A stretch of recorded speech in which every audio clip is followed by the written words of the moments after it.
Camera's rolling. Okay, so I'd like to talk to you about Canopy, and I'm going to try and ground it as much as possible in reality, because this is also what Canopy's intention is it's to tell stories, to show what's possible, and then create events that ground actions in spaces that allow for communities to come together and co-create a kind of reality. So there's a saying in England which is you can't see the forest for the trees, and we think this is what's happening, is that there are a lot of good things happening in the world. There is a lot of organizations, there's a lot of individuals, there's a lot of technologies, there's a lot of possibilities that actually lead us to a world that cares. A world that cares for the environment, a world that cares for each other. And in isolation, we don't see it. And in isolation, we are vulnerable. And what Canopy hopes to show is that there is a kind of world growing out there amongst the concrete and in the sands and in the desert. But there is also a forest of possibility and opportunity already here. And we just need to learn how to see it, how to put our attention on it, and to look at how we can care for it and help it to grow. How we can help fungi, for example, to convert plastic into oyster mushrooms that we can eat. That is already possible. How we can create shelters that are made from wastes that are polluting our environment, that use materials that take carbon from the air, that again use mycelium to grow and convert plastic wastes into wall material and insulation. That is already possible. It is already technologically possible that we can live in spaces which are taking waste out of the environment, that are growing and increasing forests as a byproduct of how they are produced and how they are used. There are ways of caring for one another and living in community that have been tested and prototyped. There are business models that prioritize the earth and community. Whether we're operating on a social scale or a technological scale, the solutions exist for us to live in a culture that gives a fuck, a culture that cares. And Canopy is about telling that story and using that story to find one another, and then creating events and spaces that allow for us to find each other and actually experience that reality, to actually taste it in order that we can believe it, to be able to support it and grow it, to make it accessible for us, which requires new economic models, it requires new business models, it requires new ways of thinking and of rewarding one another. And I don't have all of the answers, but the answers are out there. The possibilities are out there. Everything or most things are already here, and anything that isn't is within our reach. So this is what Canopy is. And if you are doing anything at all that is for the benefit of humankind or for the natural world, if you are trying, if you are making an effort, then you are already Canopy. And we want you to share with us and take pride in that and say what it is that you're doing. And also, we want you to recognize what others are doing and say who you think is Canopy. Because Canopy is already here. It is already growing. It's not a formal network. Canopy is the way in which a seed will push up through concrete. It is the vine that will overrun a building. It is the wildflowers that will grow in wild spaces to feed the bees, but it's also all of the human cultural things that we are doing in the cracks, all of the opportunities that we are taking.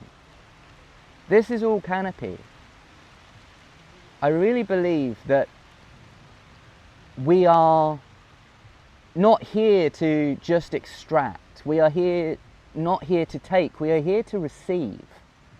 And the natural world and our culture has so much to offer us if we allow ourselves to receive it, but also we are here to give. We are here to attend to the things that are giving to us freely. And we need to water them, we need to attend to them, we need to grow them and pay attention to them so that we can create a forest that feeds us and that we can live in a better, kinder world where we can put our hammocks between the trees and reach up and grab fruits, where we can do what we're best at and do what we're here to do and be fed and sheltered by those who are best at doing those things as well. That we can all contribute to a blanket of belonging, a common community and culture of care. And that sounds hippie, but it is technologically possible, it is culturally possible, it is even economically possible. And that might require that we game the system and we hack it and we create new business models, we find new ways to exist in this present culture that rewards scarcity to begin with.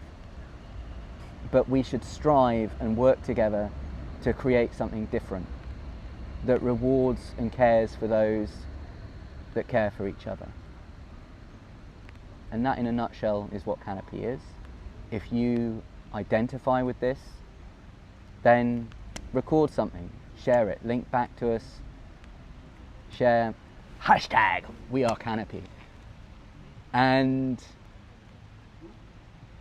let's find each other. Let's have events that explore this, and let's find how we can support one another to grow something which is worth living in, grow a future that's worth living in, because it is possible. So, does that make sense? I knew this would come. Does that make sense? And it wasn't funny, it was very earnest and very serious and Because but it is. Yeah. It is. It's something serious. It will be funny also, yeah. but it's nice. Talking. Perfect. All right. But yeah, I had this idea for a story called the Forest Calls Us Home. Yeah. And this is all about, on one hand, how the forest has always held civilization. And actually, if you look at any civilizational collapse, most civilizational collapses happen when the forest collapses.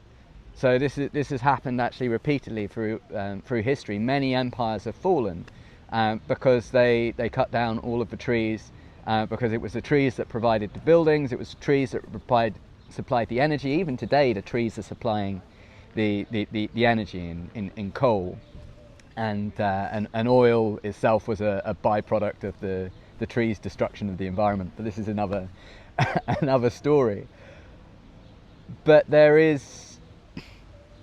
I think there is a longing to belong to the forest, and there is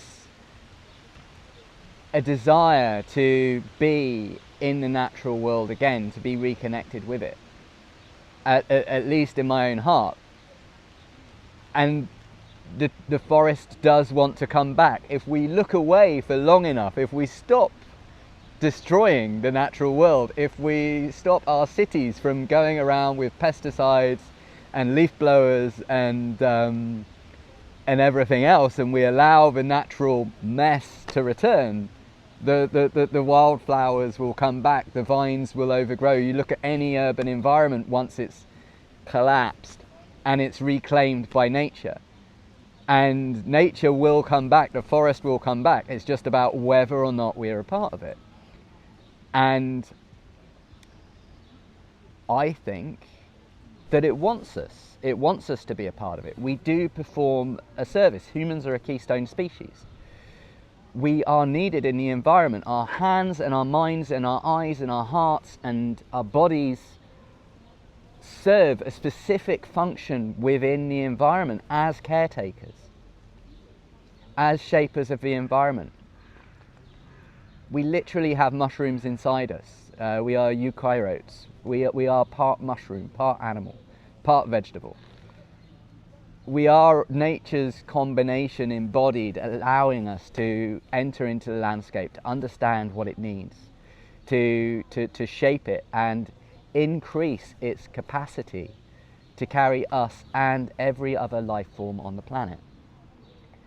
And if that's not why we're here, then perhaps it should be, because I don't think it's to make money. I think honestly it's to take this to the stars one day. But if we're not taking the whole Earth to the stars with us, if we're not allowing ourselves, if we're not carrying forward all of the possibility that is being offered us here and now in every forest on the Earth, if we're not carrying that forward to the stars, what are we even doing? Because I don't think we're here for robots alone. I don't think we're here to make computers and Dyson spheres and some kind of sterile AI. That's a denial of all of the rich possibility that's on Earth. AI might be here to facilitate that, but it's to facilitate the whole growth of the biome. It's another potential keystone species for us. But we also need to recognize our own human potential that's going to waste everywhere. And that we do have the ability, just as we have the ability to take forests and make deserts, we have the ability to take deserts and grow forests. And again, this is something that we are demonstrating. And the Amazon basin is an overgrown city garden. The soil is soil that we produced as a byproduct of our society. So this is the driving question, or one of the driving questions of Canopy. How do we create a culture that produces food forests as a byproduct? How do we create homes that shit soil and cities that shit forests all around them?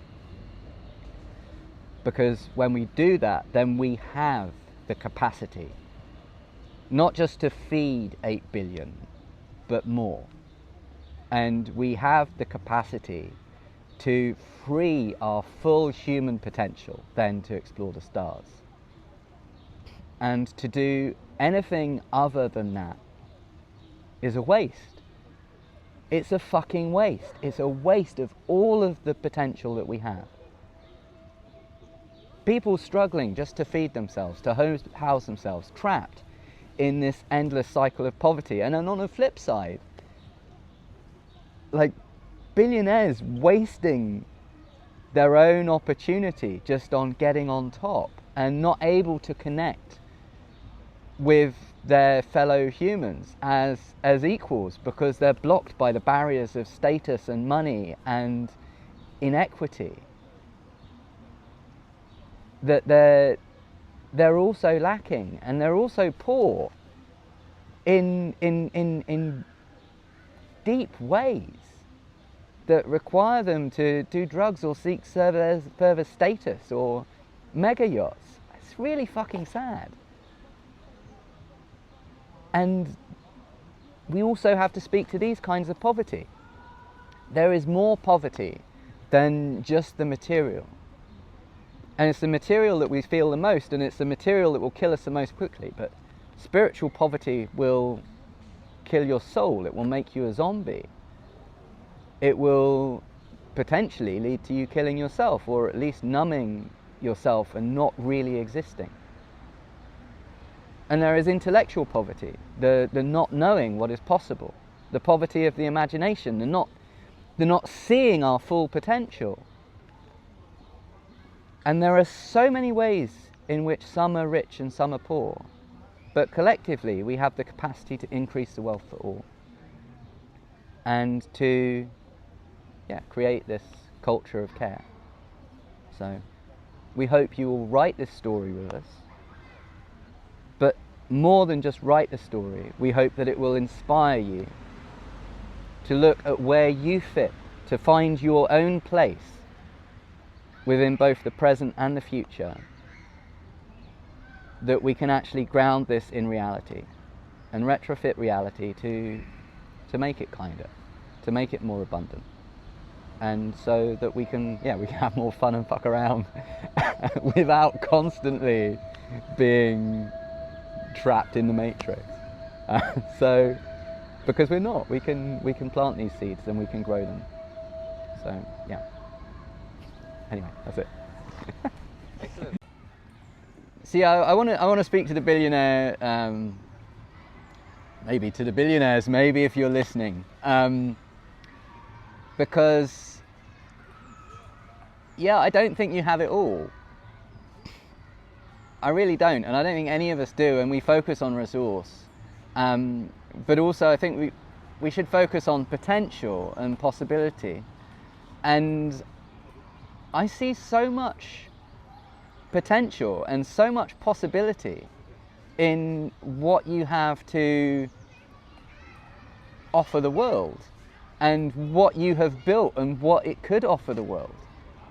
And Amazon, for example, it has the possibility to deliver what people need anywhere in the world and serve them. It has the possibility to be an infrastructure that could be selling products that are built to last, or better, just distributing products that are built to last. Because if we create products that are built to last rather than immediately designed for landfill in a year or 2 years, or even after immediate use, then we can create infrastructures and systems, and we can use our energy more efficiently. We can free people to contribute to society. If you really want, if you really believe in some kind of Ian Banks culture, then you have the ability to facilitate that. But you can only really do that by setting all of the other humans free, by providing them with a level of care that can free us towards that goal, to free us to become a spacefaring culture and a spacefaring civilization. Imagine what would happen if 8 billion plus people woke up and didn't have to think about their children's health, putting food in their bellies, being able to breathe clean fucking air, a roof over their heads. All of these things are technologically within your ability to make possible. Imagine if instead they looked at the stars and wanted to contribute to that, to finding all of the different ways in which we might reach space. Do you think rockets are the only way? Is that the only imaginative path that we have? Is that the only technological possibility? I don't believe it is. And yet all of this knowledge, all of this potential for imagination, all of this potential for exploration and labour is trapped in the minds of people that have no agency, because they are just trying to live their fucking lives, because they are just trying to get by from day to day. And also, would it not be nice to, rather than when you talk to people, they just see a huge pile of fucking money and want to be looking at how they can get that huge pile of fucking money. Instead, they were talking to you about the possibilities of what they might offer their community, and of how you might help them do that. Of imagining with you how to bring a better world into being, that you felt that you were a part of something greater than yourself. And if you really believe in this Ian Banks culture story, because I keep hearing it coming up, or Foundation, or the science fiction of your youth, then wouldn't it be better to imagine how we go from here to there, and to look at what your role really is in making that a possibility? Because you have so much potential, and yet I'm not seeing you really live up to it. And yeah, I'm just a random guy on a park bench saying this. But it's true. So I hope the message reaches you. You have the possibility to find the seeds that already exist for a better future and a better reality and help them to grow. And it can't be controlled, and it shouldn't be controlled, and it can't be planned, and it shouldn't be planned. But you have the ability to help each thing to grow so that we can co-evolve together, that we can find the solutions together, and that we can grow something better together that can allow us to reach the stars. Yeah, that's it from a random guy on a park bench. Good night.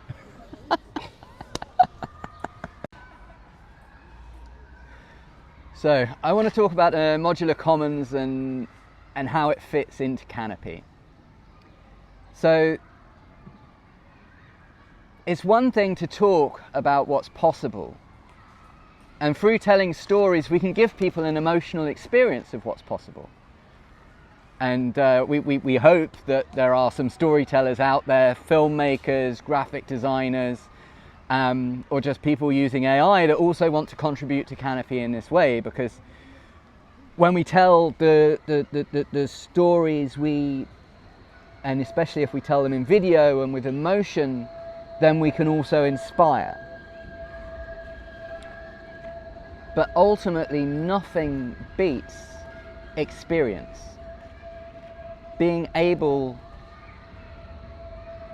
to sit in a space where all of the materials are either taken from plastic and toxic waste that's harmful in its environment and then turned into something which is useful and providing shelter for people to live or workspaces for them to work in.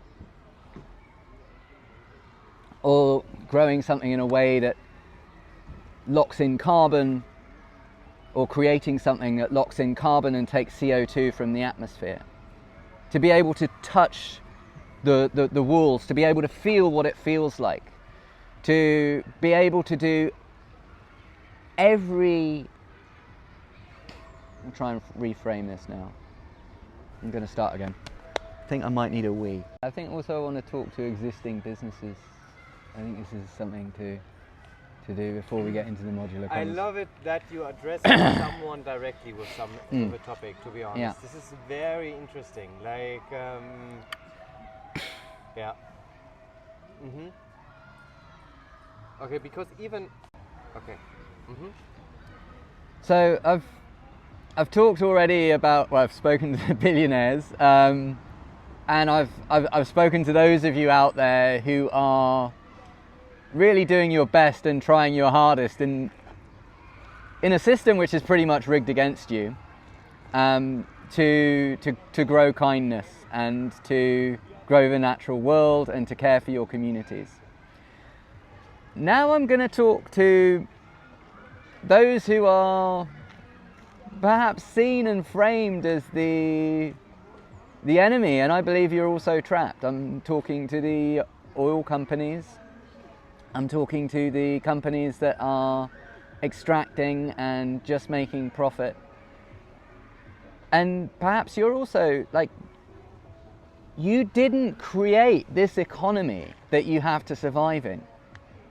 And I understand that your businesses are actually an adaptation to the economy that we have created. Because if you don't continue to extract and make things scarce and to design products that are created to die, then your business will die. And that scares you.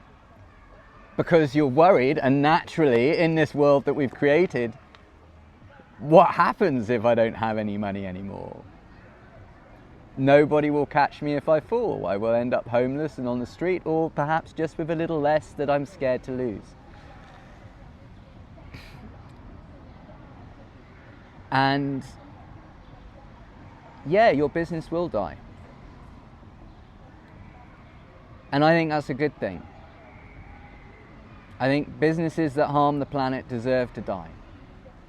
I don't think that you do as an individual, as a component cell in this larger organisation. I believe that you deserve to be cared for. And that's what we're trying to do. We're trying to create a culture that cares, so that there is that safety net, that there is that common shelter and common ground that protects you from the elements, that feeds you, that nurtures you, and that cares for you, that can allow you to fall and then find yourself anew and explore all of the possibilities of what you could be as a human. Perhaps the childhood dreams that were sacrificed along the way, or perhaps just new dreams that arise. Maybe you want to be an artist, maybe, and that's okay. Maybe you want to find a completely new field or completely new relationships, but you're stuck. And there's the question of what happens when these systems die, and what happens when potentially we outcompete you and we kill you. Your business, that is, not you as an individual. Maybe we edit that bit out so it doesn't get... Oh. But here's the thing. Even oil companies, we are dependent on you at present for our own survival. And you have products and things that you produce that can be useful for society and remain useful for society, that can help us move from where we are to a better future that we can grow together. And if we do so intelligently, then we can also look at how we can upcycle both your organizational systems and the physical places that you have, the oil rigs and the places that you're pumping from. Potentially these underground resources can be used to store wind energy for CAES systems, for example, or they can be used to create, what's it called, the superliminal water, which can allow for the conversion of conventional materials and wastes into fuels and new material resources. I don't know, but everything has opportunity and potential if you look at it through the right lens, and if you look at it through the lens of possibility and the lens of opportunity. Just because you are presently harmful doesn't mean that you have to remain harmful. It doesn't mean that you have to provide service for the world in a way which is harmful, exploitative and extractive only. But also you need to surrender to the idea that it may be necessary to kill your own business and to birth new businesses and new ideas and new creations from it, and to allow your cells to reconfigure into new life forms that are of better service to humanity as a whole. And this is something also that we want to offer. The opportunity to dream together ways in which you might really fit with a kinder reality. Not some bullshit greenwashing, not just trying to find ways in which you can pretend, but really, authentically look deeply and fearlessly cut and stop that which is not serving our culture as a whole, which is not serving the environment as a whole. And we believe that this can actually be more profitable for you in the long term, but not just monetarily profitable. If we are growing the land together, if we are growing a culture together that provides more for all of us, that we don't have to worry about baseline considerations, then we can engage in new ways. We can create more opportunities for both recreation and leisure, as well as taking care of the basic needs and necessities of everybody. And we think that's a world worth living in. And do you really want to live in a bubble? Do you really want to live in an enclave? Do you really want to be complaining about the homeless people taking a shit and drugs outside on the street every time you step out of your luxury apartment building, every time you deign to come down from your ivory towers? Is that really how you want to feel? Do you really want to live in that kind of bubble, or do you want to live in a natural world that is abundant and rich with life and opportunity and art and creativity that astonishes and astounds and surprises you? Because it is possible. It really is. And we're prepared to work with you. And we'd rather do that than fight you. So yeah. Basically, that's Yeah. it. Now, Okay, so when I say fight, it's perhaps the wrong word, because actually the Canopy strategy isn't one of conflict. It's one of evolution. It's looking at the natural world and how the natural world works, and how different organisms exist within that ecosystem. So you have the mushroom, and the way that the mushroom or the fungal realm works is each mycelial strand is both a mouth and a lab. It looks at everything it encounters and establishes a relationship to it. It sees how it can both feed and grow it, if it can become more food and produce more abundance. If it's something that is dead and no longer serving the ecosystem, or even not yet edible, it will search and find new ways in its library. It will look at what it's like that it's already eaten, and it will try those things first, and then it will try different things, cycling through a whole realm and world of possibilities until it arrives at a solution. And once one mycelial thread has a solution, but you have to think of them all exploring different possibilities at once.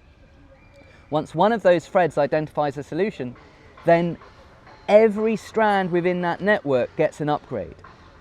Everything suddenly knows how to eat that thing, how to turn that thing into habitat, how to relate to it to grow more forest, how to grow more ecosystem, how to feed and balance across the network. And if you look at that as an opportunity to learn from, and you look at our communities, then if we adopt those behaviors within our communities, that each of us is trying something different, trying to address common challenges and common possibilities, and we share that knowledge quickly and evenly, whether it's a failure or a success across the network, then that is incredibly competitive. That is a citizen science laboratory that can outcompete any university or research establishment in the world. It offers enormous possibility. And this is just one layer of the Canopy ecosystem. This is just about the knowledge distribution. If we look at the forest further, then there are other business models that we can adopt. The mushroom is almost the immortal, that which exists as the substrate upon which the rest of the forest grows. It is also the thing that takes every extinction event, every collapsed civilization, and grows a new one from it. It is the ultimate survivor, and therefore we should look at how we can learn from it. But on top of that substrate, we also have other business models that we can apply. And one of the key things is death, as I've already mentioned. So if you imagine whatever industry that you're in, a lot of products at the moment, actually most of them, nearly everything in your house, is designed to die. And it's designed to die so that the business can live.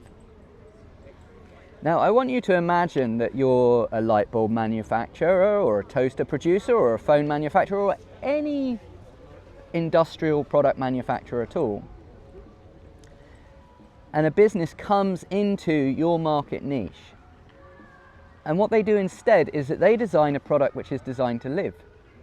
They design a product which is designed to be easily repaired and that is designed to last more than a human lifetime, perhaps. That it can actually become an heirloom, that can serve your children and your grandchildren.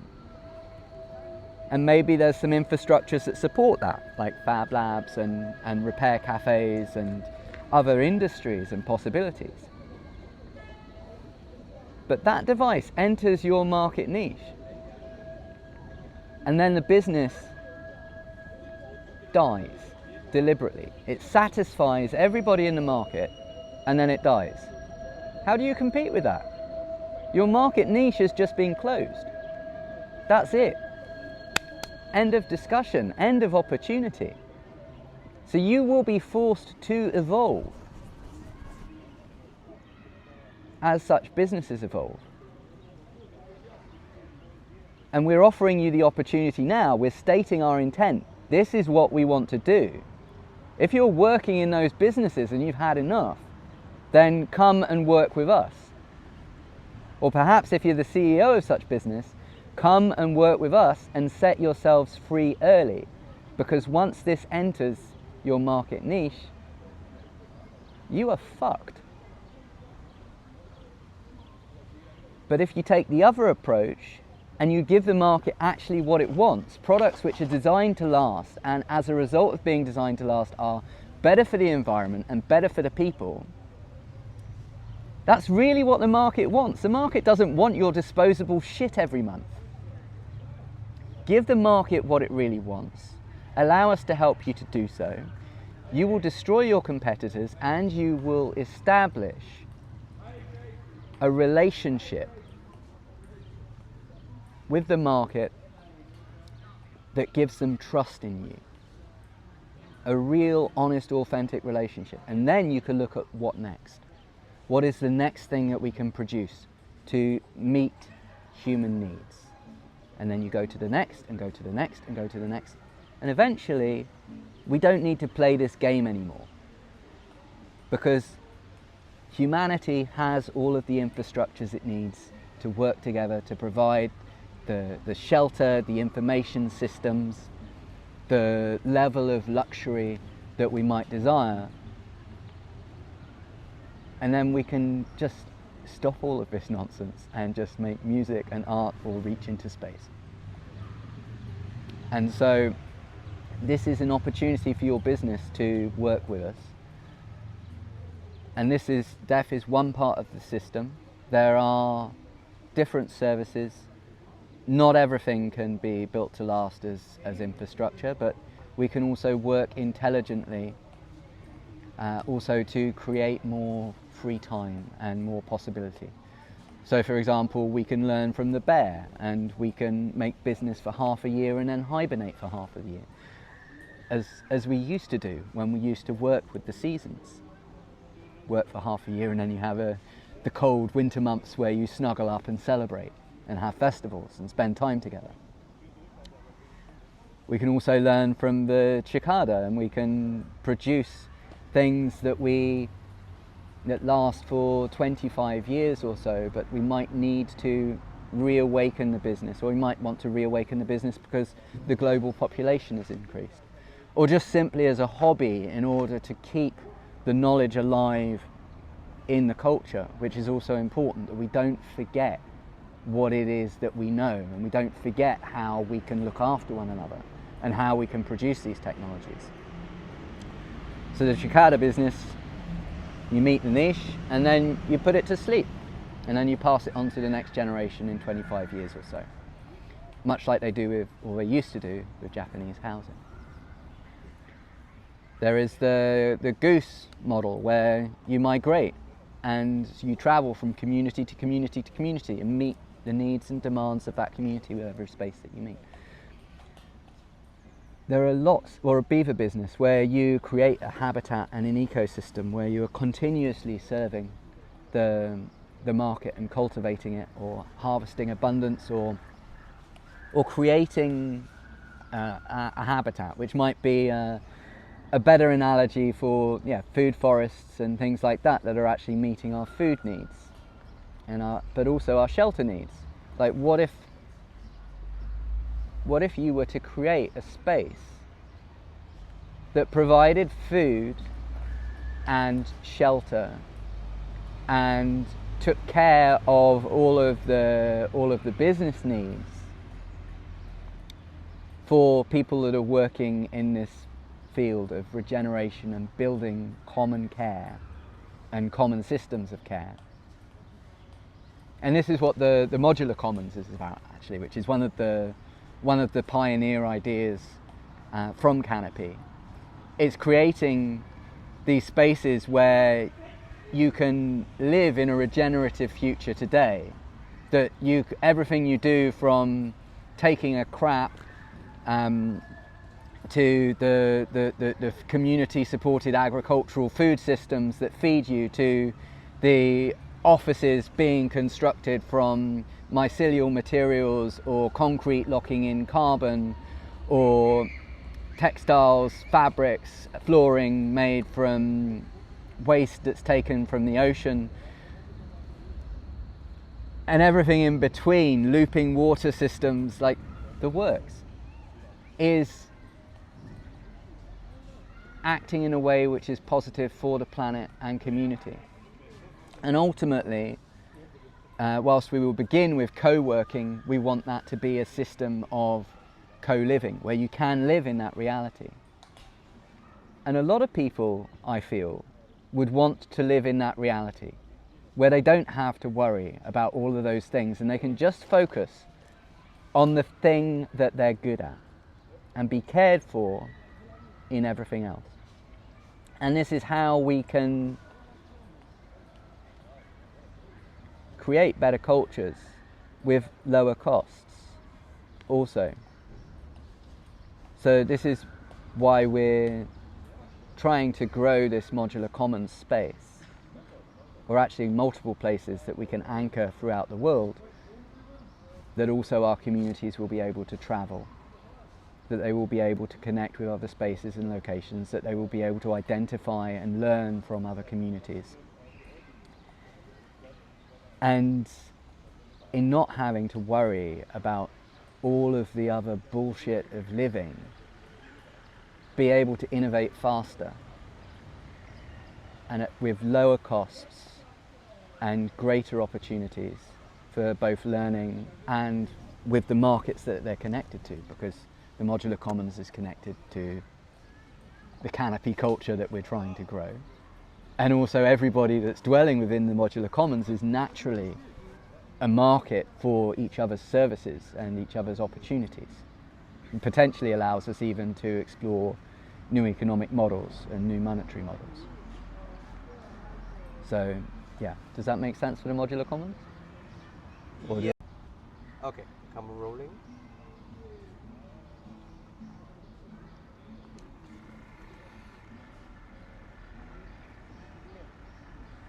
What is the Modular Commons about? The Modular Commons is a space where you can experience a better future today. It's a place that will bring together the best of the technologies, the business models, the cultural systems and services that exist, that are already working to grow the Canopy, to grow a regenerative future where we care for and look after one another and the planet. And bringing together all of these systems into one place that, to begin with, you can work in, but ultimately we hope you will be able to live in, that you can really feel what is possible, that you can experience a better kind of world, and that you can really know why it's better. And then to make it accessible to you, to make it as easy as possible for you then to buy into that, to be able to live in it, to be able to change and shape and create your own homes and your own housing, to be able to receive community supported agricultural food services and to be able to afford them. to expand who it's accessible for, because ultimately everything we need exists, it just isn't evenly distributed, to borrow from William Gibson. And we want to make it easy for you to access, easy for you to experience, and easier to distribute it and to support these businesses. And coming together in a physical space where we are all literally working together, supporting one another, providing all of these systems, infrastructures and services for one another, helps such things to grow. And it creates a little bubble of the future in the present and supports those that are growing that future to help it grow more quickly.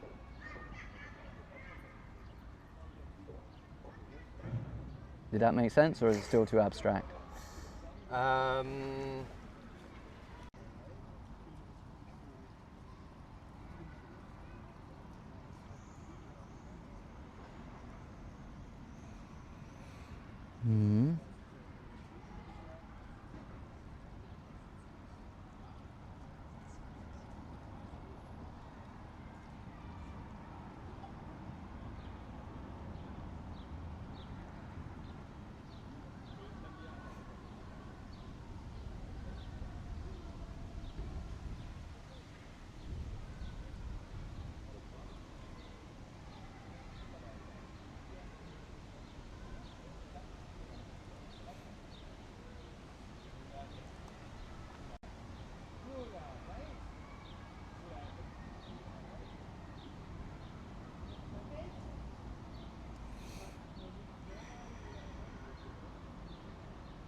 A little bit cold. You feeling cold?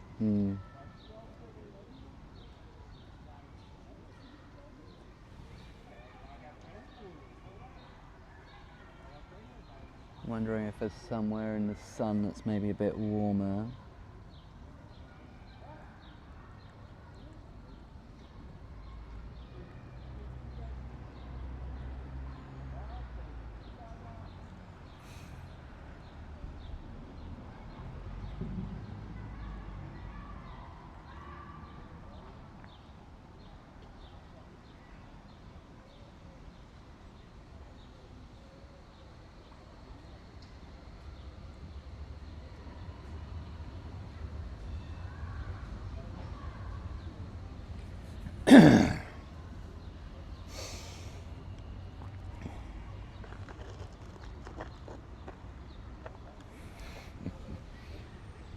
Yeah, I think kind of want to sit in the sun somewhere maybe. Or Okay. Yeah.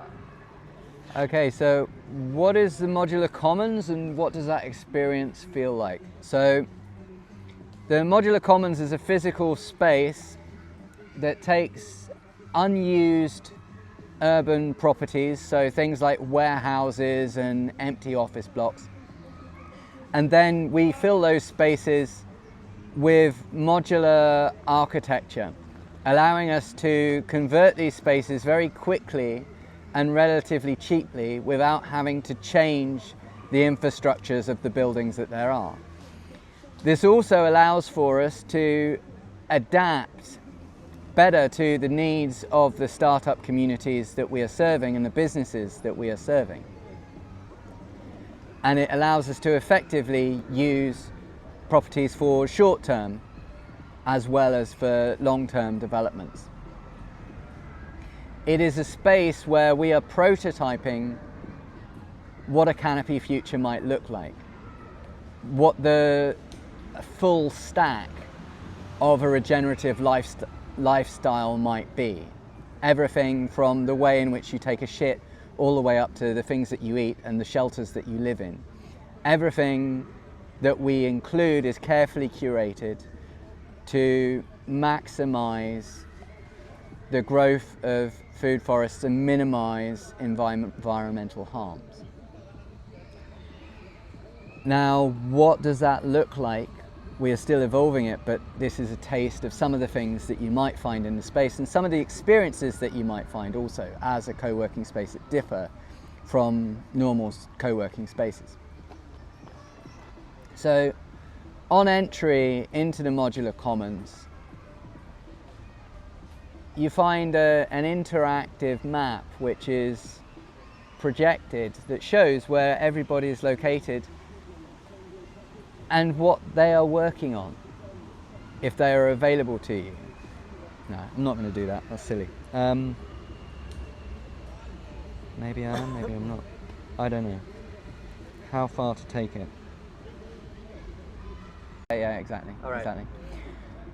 So why do we build things modular?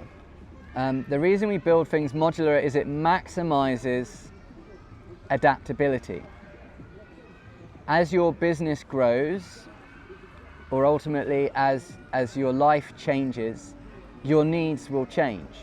You might need more space, you might need less space, you might need more privacy, you might need less privacy, you might want to share certain resources but keep some private because it reduces your costs and your time, and it puts you more in community and creates more opportunities. So when we build things in a modular way and a mobile way, it allows for us to better adapt to the needs of the community.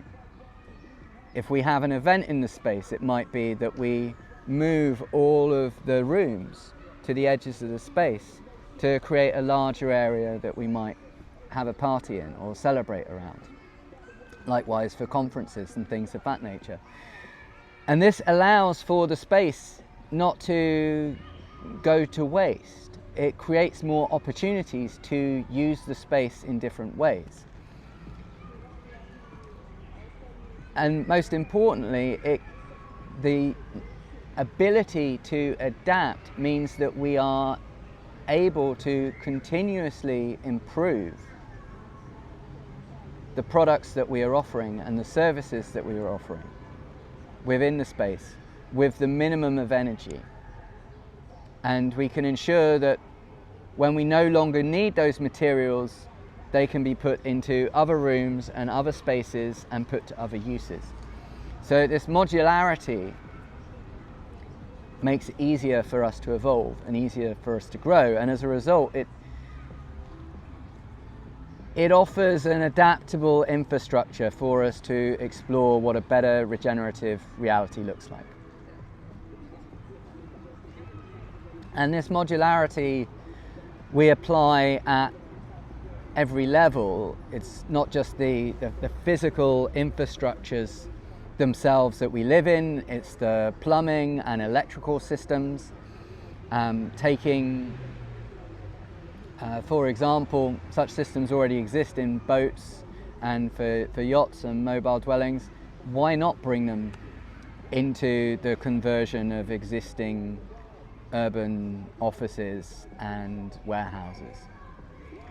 The toilets, likewise, not being connected to a sewage system because they're incinerating toilets or perhaps composting toilets, mean that we can add more toilets easily. As the community grows, we can just pop, there's a toilet. We need one, there it is. You don't have to build a whole infrastructure to support it.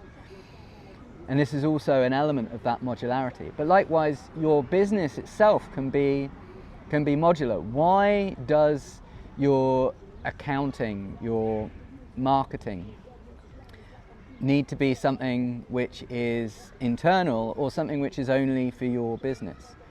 By allowing for this modularity, this ability to plug and play across the businesses, it makes the businesses more efficient. It reduces the cost and the overhead. And also because we are working within a shared system of values of earth care, people care and fair share, we're all working towards the same ends, and we are therefore also attracted to the same markets. So operating in a modular way in this way also increases our potential reach. So modularity at every level allows us to be more dynamic, more adaptable, to reduce our costs, reduce our risks, and increase our opportunities. And this is why it's at the core of what we do. Does that explain it? Yeah. Or yine? And I would, if you can give like wait.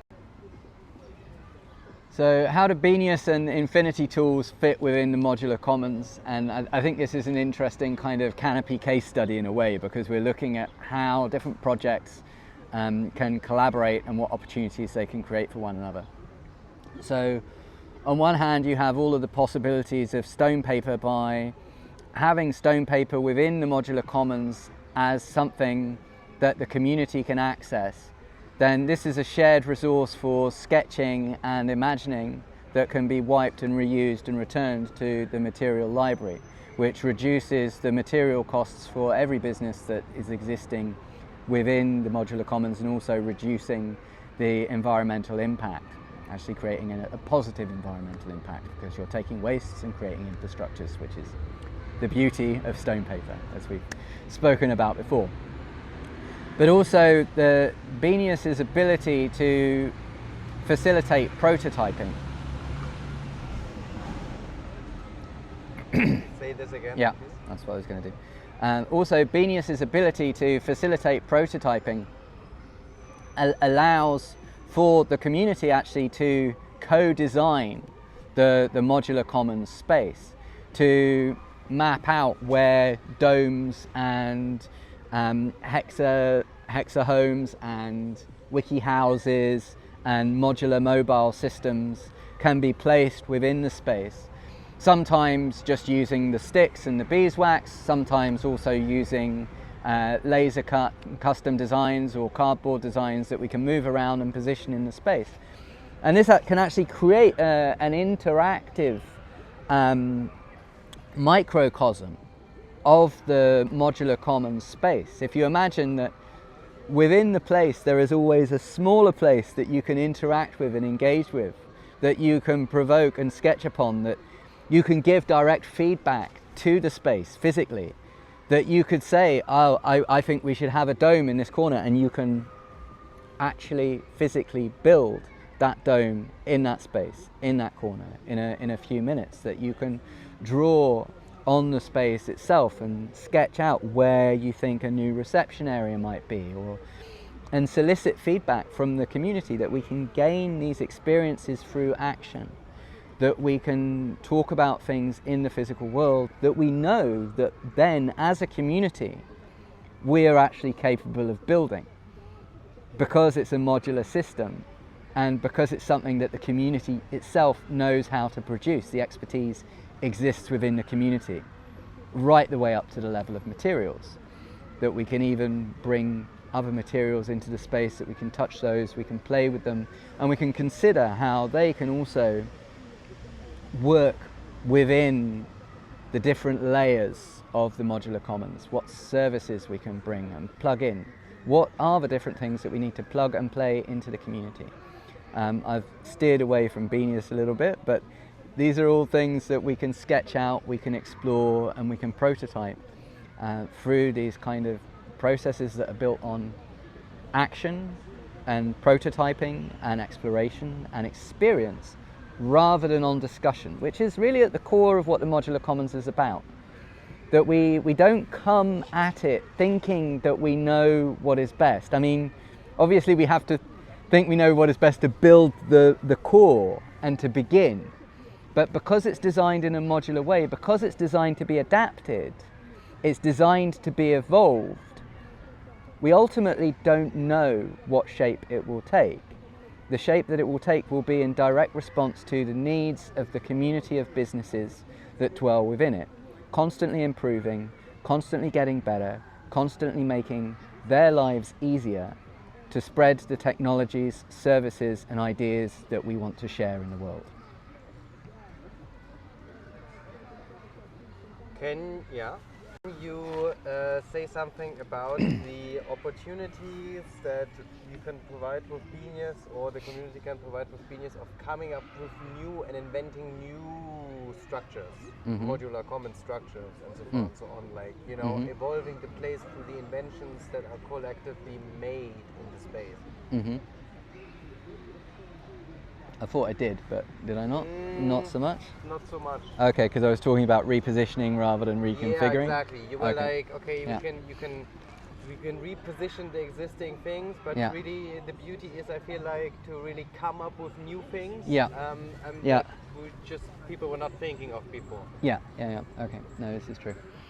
So the other beauty of Beenius is that because it allows for the sticking together of different materials and different possibilities, it allows us to connect and remix and reevaluate the ideas that are in the space, that we can explore in 3 dimensions, that it's not just a static map, but to explore what happens if we put things on the walls, if we take one system and we merge it and combine it with another system. What happens when these systems come together and breed new things and breed new ideas and new possibilities? And the nature of the beeswax is something which can constantly be reformed and restuck. There is no barrier to entry, or a very low barrier to entry that everybody can participate in. So you don't need to be an architect or a designer in order to be able to engage with the Modular Commons environment.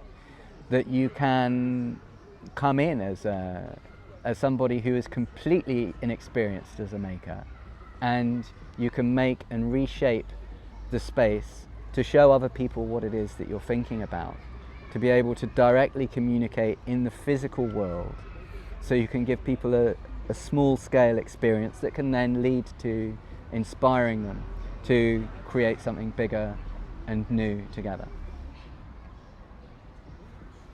Right, so let's talk a little bit about what your experience of the Modular Commons might be and why you should want to be involved with it. Let's start, I guess, with the level of investor or venture capitalist. So the Modular Commons is doing multiple things. We are elevating the value of the properties that we occupy by creating communities and activities and points of attraction within them. Also, because we are creating an ecosystem that supports itself, every business within the Modular Commons is incentivized to support all of the other businesses. Not only do we have a shared system of value, but we will have a share exchange across those businesses, so there is incentives for us to ensure that everybody that exists within that space is working in the interests of everybody else. If you do well, I do well. This reduces the risk across the whole network, and it also means that if one business fails, then that business, the people within that business still have investment and opportunities coming from the other businesses that have supported them. And this creates opportunities going forward because you don't lose the knowledge that those founders and that those businesses have generated. They are learning from their failure, and they are able to stand up again to identify the opportunities arising within the ecosystem, because also by having all of these businesses together in a shared ecosystem, a shared value, there are going to be many spaces between them, many opportunities for them to connect and fill the gaps and provide services for one another, to develop new businesses within this ecosystem. So it's generative, and it's reducing the risk, it's increasing security. And if this model sounds like it's something abstract or that hasn't been tried, we can give the example of George Lucas and Steven Spielberg. They took shares in each other's films. So Spielberg took some shares in Star Wars, and Lucas took some shares in Close Encounters of the Third Kind.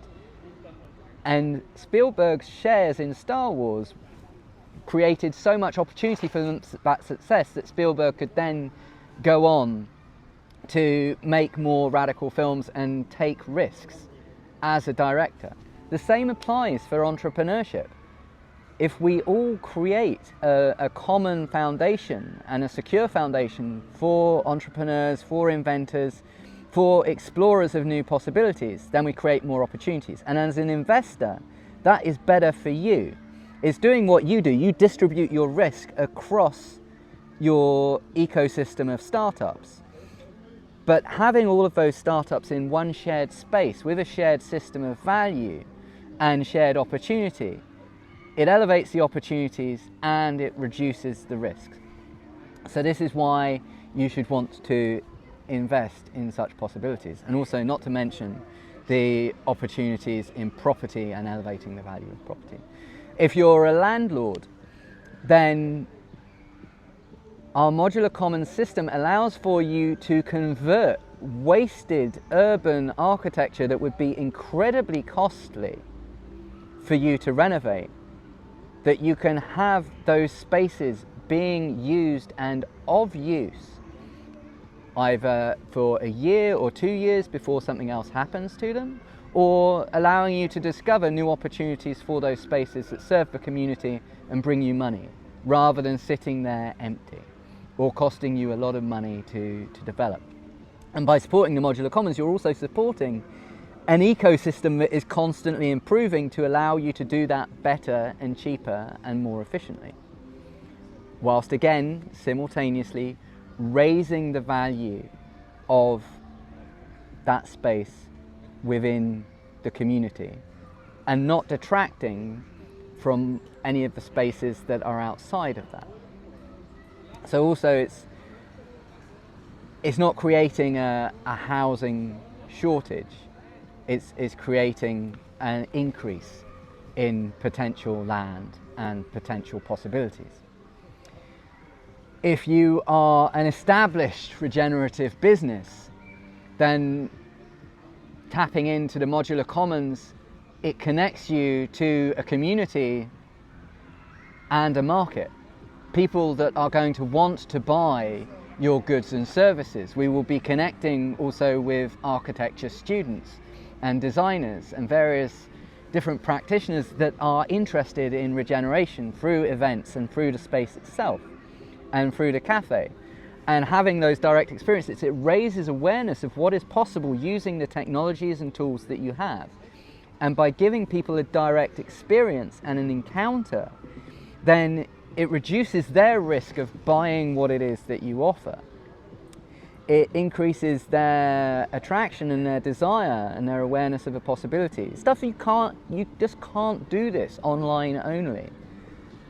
You need distributed spaces in multiple locations where people can actually know what it is that you do, where they can touch and feel the textures of your products, and to consider the architectural possibilities, both for their own designs and services and also within their own homes. And also to have those incorporated in systems which are circular and modular, that those materials aren't designed for landfill, that in 15 years when people renovate their properties, they can return those products to the marketplace. And so it also improves your own impact aligning with your values. There is also the possibility within the commons to support new startups and new possibilities, either that tap into the opportunities that you offer, because as a business you are always going to have unexplored possibility. As we've already identified with stone paper, there are so many market niches, there are so many ways in which it can be used differently in different contexts. It's not possible for one organization, at least not a small team, really to explore all of those possibilities. And by distributing the opportunity through the community to find new market niches, as with the mycelium model that we pointed out, it creates more opportunities for you, it creates more opportunities for your business.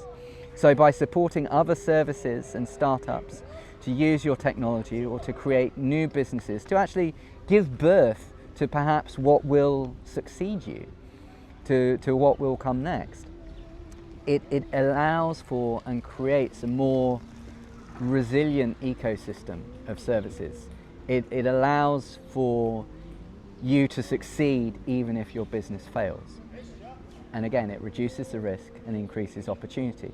If you're a startup, on the flip side, you can tap into existing businesses' infrastructure that have already walked the path, that already know your market, that have already reached the market, that have already overcome the logistical challenges, that have already got perhaps surplus resource of accounting, bureaucracy, navigating the ecological and legislative landscapes. And there can be value exchange there between you and these established businesses that are able to use their wastes and their surpluses and their possibilities. If you're a nomad, you can land in such a space and instantly be connected to a community that values your goods and services that you can plug into, so that you don't have to immediately look for a market in which you might anchor yourself. And you can serve as a cross-pollinator of communities.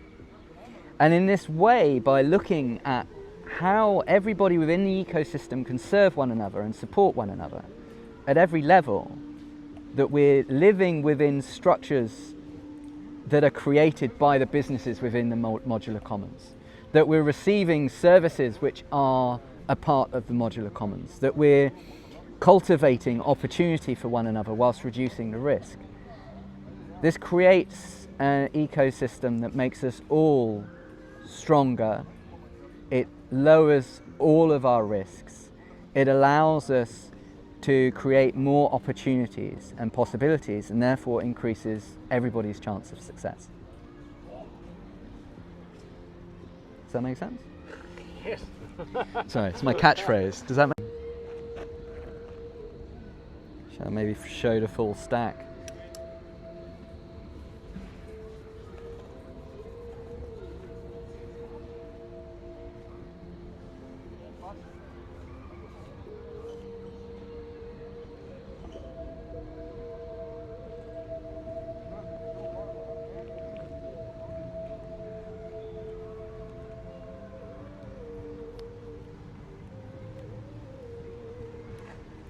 And in the pocket it goes, yo!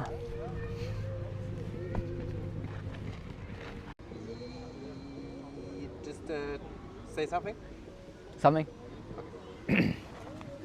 So yeah, there was one thing we missed out with the modular commons, and I think it's really important to talk about, is the modular commons relationship with the surrounding community. So if the modular commons is in a space, how does it relate to the world around it and the community that it's situated within?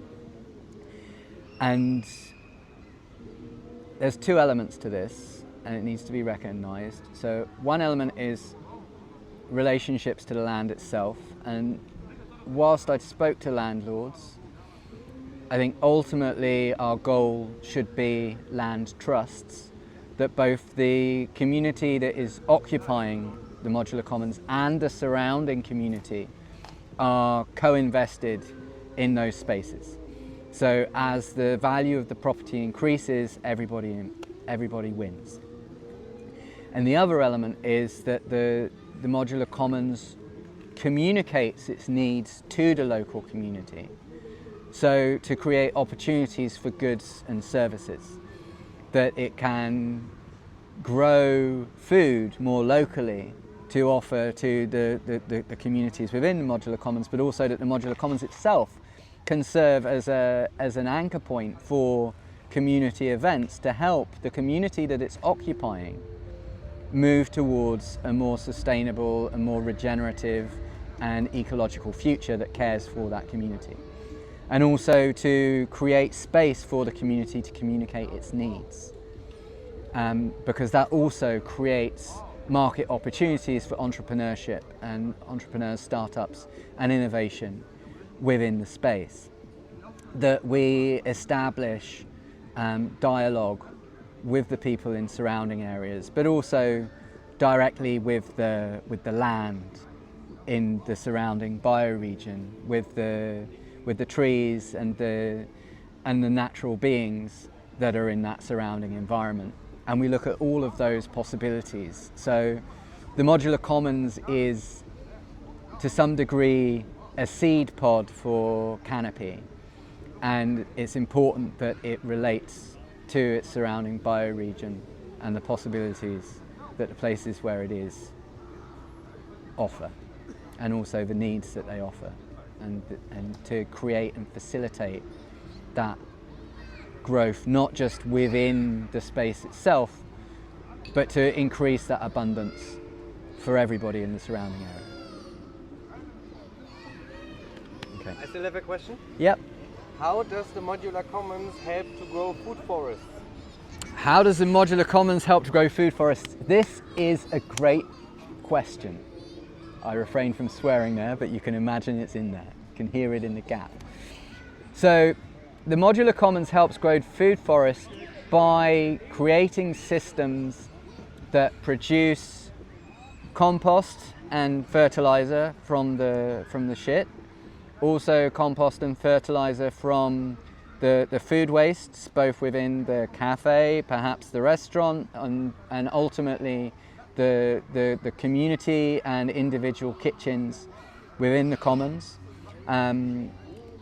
Probably through vermiculture, but perhaps also through surrounding chicken tractors on steroids, producing local eggs and food flows and resource flows with various community networks and projects. Also harvesting the seeds and the food wastes that can be grown directly into more food, plants and vegetables, and planting them in the soil that is produced from the commons itself. Where there are plastic wastes, these can likewise be recycled and upcycled, perhaps with precious plastic machines or other machines that allow for the creation of containers and wicking beds and increasing the available surface that soil can be placed in with water and sunlight added to create more plants, more food and more potential. Then there is, I guess, there's proactive opportunities within the community itself for the exploration. Perhaps to begin with, these are more community building activities and guerrilla gardening based activities that can allow for the forming of community relationships and other value streams, where we look at what is locally available to forage and what trees and species and plants are locally available that are edible or that are offering the possibility for income streams and flows into the community, and how we increase the abundance of those plants, i.e. how we grow more, and how we also create markets for those plants and opportunities for those plants.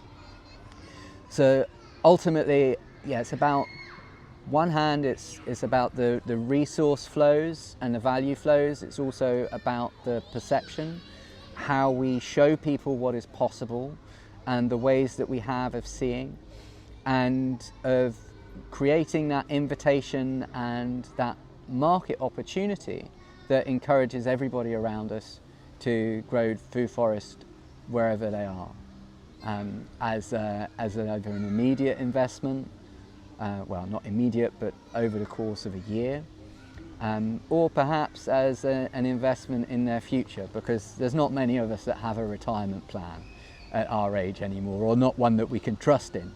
So I think our retirement plan has to be food forests, and this is maybe also a common investment that we make, that we invest in a future that will look after us in our old age, that we could perhaps retire to the forest and live under a real canopy, which is kind of the objective.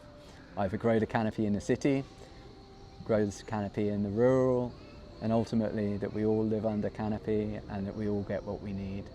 And growing the food forest is a part of that future.